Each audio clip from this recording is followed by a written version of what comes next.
ሰላም ጤና ይስጥልኝ እንደምዋላችሁ ውድ የፌስቡክ ተከታታዮች እንዴት ናችሁ? እኔ በጣም ደህና ነኝ። እንግዲህ አሁን አንድ መልእክት ላስተላልፍላችሁ ነው።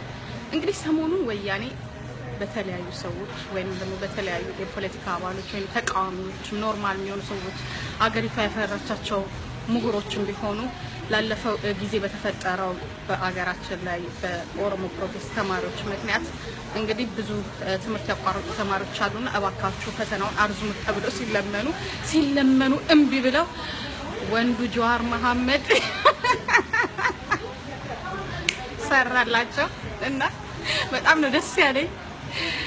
እንኳን ከናንተ ተፈጠርኩኝ በልመና እምቢ ያለ ነገር እንግዲህ ተለምኖ እምቢ ብሎ አሁን በግዴታው እንግዲህ ለ4 ወር አርዝሜዋለሁ ብለው የወያኔ መንግስት እንዲህ ነው ጀግንነት፣ እንደዚህ ነው በቃ እንደዚህ ነው የሚሰራውና እኔ በጣም ደስ ብሎኝ ከደስታዬ ብዛት ራሱ እኔ እንጃ ስራ መስራት ነው የምችል አይመስለኝም። ካሁን በኋላ እንዲያው በቤት ገብቼ ዜክቴን ከፍቼ ዋው በቃ ማትሪክ የለም ዛሬ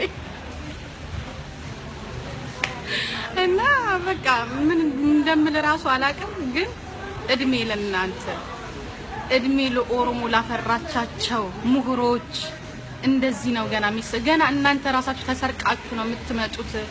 ተጠንቀቁ። እምቢ ካላችሁ ራሳችሁን ትሰርቃላችሁ። ወያኔዎች አይስዌር እናንተ መጨረሻችሁ አያምርም፣ ልመና አይሆንላችሁም። እና እንደዚህ ነው ጉድ የምትሰሩት። በራሳችሁ ጊዜ ታስረዝሙታላችሁ አይደለም ለ4 ወር እንዳ ለ1 አመት ነው የምታስረዝሙት።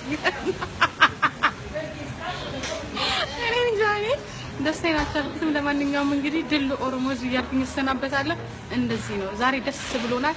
እንዲያውም በቃ ከዚህ ወጥቼ አሁን በቃ ደስታዬን ነው እንትን ማለት የምፈልገው፣ መደሰት ነው የምፈልገው። ውድ የኦሮሞ ልጆች እንግዲህ አጭኑ እስከዛ ድረስ ያለፈውን የጠፋውን ጊዜ እንግዲህ ያው ኤግዛምፕሉን አይታችሁታል። አሁን የሚወጣውን ፈተና እንግዲህ ይቺ ፈተና ናት። ይቺኑ ሸምደድ አድርጓትና ለሚቀጥለው በደንብ አድርጋችሁ ስሩት።